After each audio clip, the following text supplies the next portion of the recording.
did an interview with the Deputy Prime Minister and leader of the Nationals this morning about what's making news for the Nationals in the coalition. Here's what he had to say. Deputy Prime Minister and leader of the Nationals, Michael McCormack, thank you for joining me. Good morning, Annalise. So a big focus for the Nationals this week is pushing through changes for the farm household subsidies, and it's a change to the asset test that you're trying to push through. Indeed it is, and look, we want to make sure that farmers and farming families and indeed regional communities entirely have that dignity, that hope for the future, and so by putting through the Farm Household Support Bill, it's going to be so important for those farmers, for those regional communities, so that they can look forward and prepare and plan for the future. They need that financial security, and we're giving them that.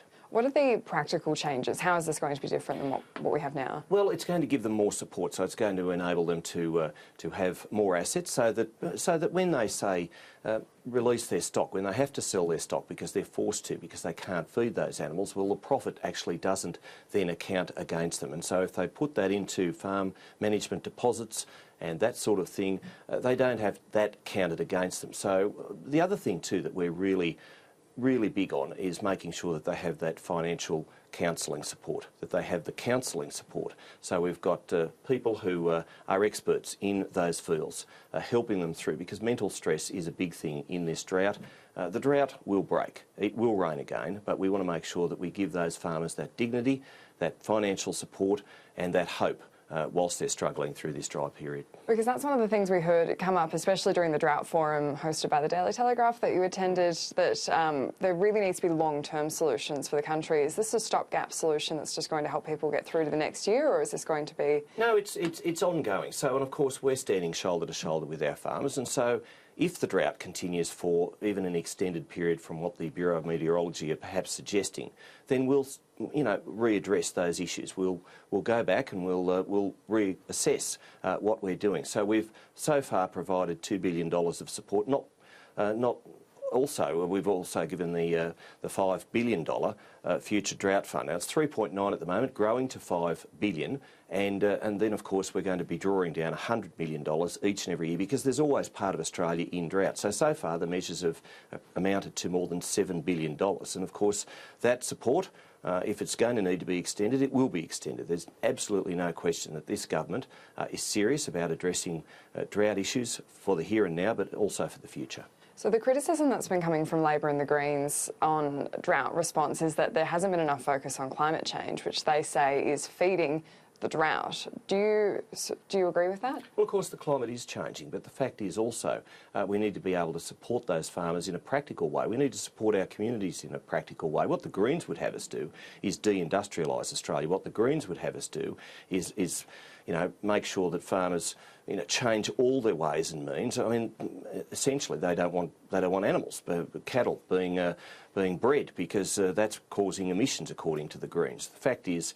we want to make sure we have that practical support, community by community, but of course right across Australia, and we're doing that. We don't want to have our farmers paying exorbitant power bills, and so we're bringing in legislation to bring down reduced power costs. The Greens, well, they'd have us stop doing everything. They'd have us returning to the caves. That's the Greens' way. One thing the Greens would like you to stop doing, and seems under threat, at least for one WA exporter, is live sheep exports. Is the fact that this licence of a WA sheep exporter is under threat a sign that the trade might be under threat entirely? Well, successive agriculture ministers have put in very much place measures to make sure that animal welfare is front and centre, and we've always had that export supply chain assurance scheme in place to make sure that animal welfare is front and centre of everything that we do. And we've changed those laws, we've tweaked those laws in recent times to give sheep more room to move around in the pens. We've put inspectors on ships. We've made sure that we've actually put cameras on ships, and there's a far more stringent reporting measure. So the onus is on those exporters too to do the right thing. It always has been there, but it's even more stringent now. We'll continue to make sure compliance is met. We'll ensure that integrity is met, and we'll make sure that that export, which provides so much economic benefit to Western Australia, particularly regional West Australian farmers, continues. And on the point of inspectors, there's going to be one announced for the Murray-Darling Basin as well. That's something that some people might be surprised didn't already exist, that there was someone checking that what was said was being done is actually being done. Why is this being implemented now? Well, it's a good move by David Littleproud, the Water Resources Minister, and Mick Keelty has been the Northern Basin Commissioner. He's done a good job, the former AFP Commissioner.